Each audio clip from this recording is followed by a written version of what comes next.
is such an honor to be with you here today after my own graduation from Boston University over 20 years ago. And I spent the past 24 hours wandering around the city and checking out how amazing the campus is and how beautiful the city is that you're living in. I want to start off with some words of wisdom, more than 20 years since my own graduation from our university.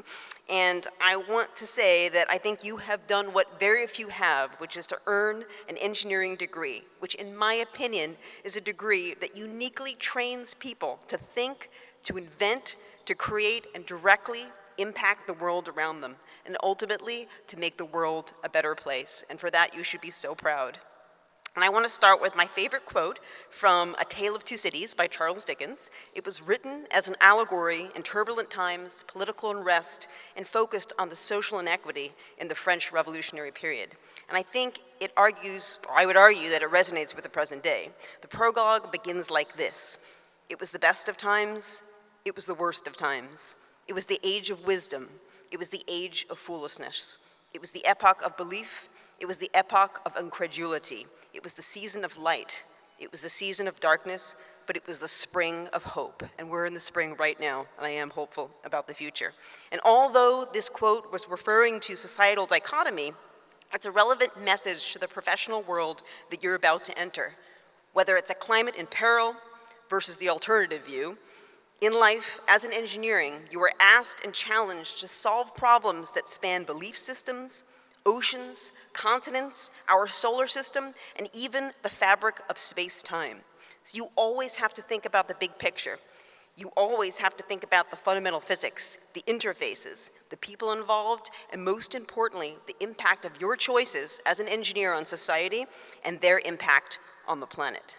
And ironically, what I just went through is the definition of the systems engineering mindset, a logical view and decomposition of the problem and solution space that can be applied to just about anything in life. And this is why my father, who also was a PhD mechanical engineer turned entrepreneur, always said that a degree in engineering trains you for anything. Clearly, I listened, and I believe a similar ethos brought us together here today.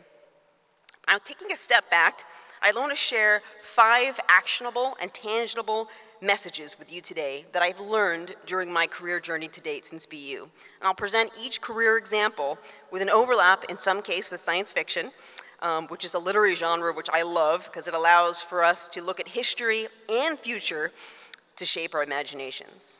But the 5 topics I want to go through is first is knowledge, which is your foundation, rooted in the training that you've received here at BU and will continue to absorb during the course of your career. The second is humility, which is the recognition that in the vastness of the universe, we actually know very little, but we can strive to be and learn more. The next one is purpose, that we must create, we must engineer for a reason. The next one is resilience, that we can learn from our mistakes and failures and become stronger from them. And the 5th is compassion, to always help others in the world around us in our pursuit of innovation. But starting off with knowledge is what makes the discipline of engineering so unique, and it's best exemplified by a quote from von Karman, who was an expert in the field of hypersonic aerodynamics. He said, "Scientists discover the world that exists. Engineers create the world that never was." So what does this mean? Scientists observe and understand the existing world, while engineers design and build the future. It's our knowledge, our training as engineers that enables us to do this. It's not guess and check. It's not measure and remeasure. It's an innate understanding of the physics, an application of that understanding to create something entirely new that functions, that we, the engineer, design it to. So an example from my career is my PhD research was in electric propulsion for spacecraft. I delved into the magnetic confinement of plasmas within ion thrusters, which was an unintended Star Trek overlap. I'm a huge Star Trek fan, and that ion drive actually powers the Star Trek Enterprise. But in my research at University of Southern California, I sought to understand the physics behind why the engine started to wear in a particular way to improve its lifetime. But at the same time, because I focused on understanding the fundamental physics, I also discovered a way to improve its performance as well as its life. So I took that knowledge, I was able to make design improvements to the engines that soon flew after on NASA's Dawn spacecraft, which traveled to the main asteroid belt. And 2 decades later, Now I'm working on hydrogen fuel cell powered electric propulsion systems for aircraft. So I still apply that knowledge from my PhD program in high voltage and high current, and I apply it to translate it into zero emission aviation applications. So the foundational knowledge that you obtain during your university degrees can and will be translated again and again and expanded upon throughout your career in ways and areas that you never thought were possible. So the second topic I want to talk about is humility. And this is my absolute favorite quote from Socrates, the ancient Greek philosopher. The only thing we know is that we know nothing.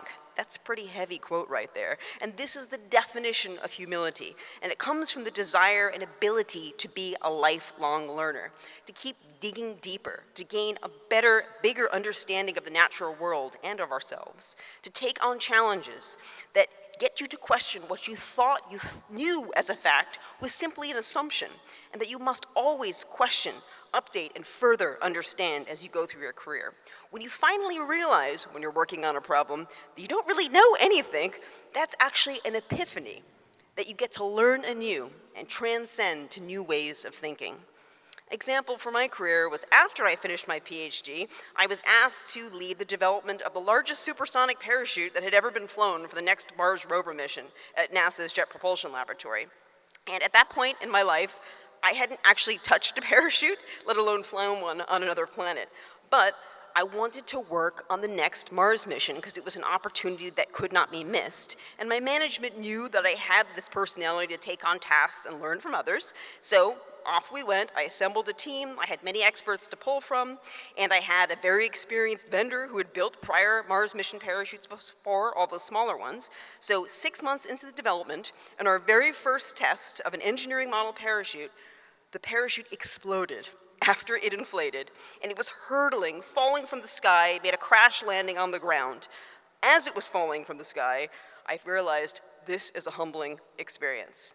But we worked together as a team to create a new solution. We built a parachute, a better one, a stronger one. We conducted many more tests. Move forward a few more years. In 2012, we landed the Curiosity rover on Mars with the largest parachute that we'd ever built and deployed supersonically. And post-landing, we all received a photo that was actually snapped by the Mars orbiter spacecraft showing the parachute with the rover dangling beneath it, but this time at the correct speed. So the message is, if you are willing to learn from others and overcome failure, you can do whatever you put your mind to. This is such an important lesson for research technologists and for engineers across the board. So my next topic I want to talk about is purpose. Technology has the ability to solve so many global challenges, and I would argue right now, climate change is perhaps the greatest challenge and the greatest opportunity in human history. Albert Einstein said, "Only a life lived for others is worthwhile." Leonardo da Vinci said, "Make your work to be in keeping with your purpose." So in 2020, I decided it was time for me to make my work my purpose and to take the leap into entrepreneurialism.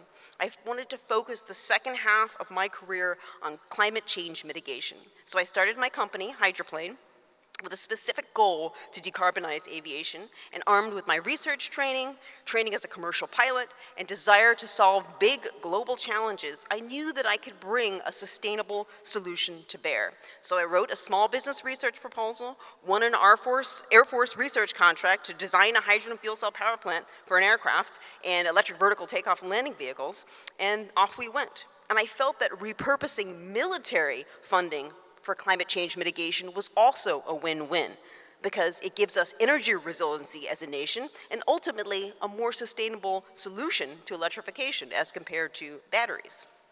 I wanted to take on this challenge because it was purposeful, and I had the skills to do it. 4 years later, we have a hydrogen fuel cell powered aircraft and have also demonstrated a full-scale helicopter rotor powered by a hydrogen fuel cell, and in total have won 5 government contracts. So armed with purpose and knowledge, I believe that anything is possible for each of you. Remember, I was a BU grad. So topic 4, resilience. Resilience is the ability to pick yourself up, to get back on the horse, to keep blazing that trail, regardless of technical setbacks, but more importantly, regardless of the unfairness of the world. Maya Angelou said, I can be changed by what happens to me, but I refuse to be reduced by it. That is an amazing quote that resonates with me, certainly. So, an example from my work. When I was in my mid-30s, I proposed and led a mission that was for an atomic physics facility aboard the International Space Station. It was an experiment that we were building. We, of course, had numerous technical setbacks during the course of the development. We had hardware failures during tests. We had to ask for more funding. That's never easy. But my greatest challenge was facing harassment as a woman from male customer representative. That was just prior to the Me Too movement, so I had little recourse other than to put up with it or move on. I chose to put up with it for as long as I could, but ultimately I had to exit the situation. It was the hardest thing I have ever had to do in my career, but I used it as an opportunity to blaze a new path. And what I did was I got recruited, and I became Senior Vice President of Systems Engineering at Virgin Hyperloop, where I led the development of a new form of green ground-based transportation. And in this role, born of having to leave a very difficult situation, I learned an entirely new set of soft skills in leading people and business strategy, as well as hard skills in the areas of magnetic levitation, electric propulsion, safety engineering for transport systems, and ground-based infrastructure. So from getting back on a new horse, I grew 100-fold as a leader, as an engineer, and on a personal level. Resilience is a key trait for a technologist. Overcoming extreme obstacles is the key to growth and impactful change, and you must embrace it during the course of your career. If you do, you will soar to new heights and recognize just how strong you can be, each one of you. So my last topic is compassion. One of the greatest gifts we have as human beings is the capacity for empathy, to sense what others are feeling, and to make choices in how we behave to help an individual, whether that is a human or any animal for that matter. And Amelia Earhart, the famous aviatrix, said, "A single act of kindness throws out roots in all directions, and the roots spring up and make new trees." So an example from my life, in this case public service, during COVID-19, I saw so much suffering in the news. I saw hospital workers putting themselves on the front lines, putting their lives at risk. And I was at home in my house, working remotely on my computer, ultimately not contributing to the global solution. As a result, I felt like I had to do something, so I decided to volunteer with the Red Cross. I volunteered regularly at blood banks and at a local food bank. And as a healthy person, I just felt obliged to help. And in an ironic twist of fate, as I was volunteering at a food bank one day, I ran into the Civil Air Patrol, which was an emergency service volunteer organization, which was part of the US Air Force. I joined the Civil Air Patrol soon thereafter, and it gave me exposure to the armed forces and their ways of operation. Fast forward 2 years, and my small business had 2 Air Force contracts to develop electric propulsion for aircraft, 2 Navy contracts to develop hydrogen-powered generators, and an Army contract to develop a hydrogen-powered helicopter. There's no direct link between my desire to help and winning military contracts, but in doing this, it gave me exposure to the armed forces, their concept of operation, and their unique needs, and ultimately helped me to write much better proposals. But most importantly, it allowed me to help my local community. So in closing, I want to close with my favorite poem by John Masefield. It's called Sea Fever. It's also the favorite poem of Captain Kirk. I find the analogy between sailing vessels and science fiction to be inspiring and introspective.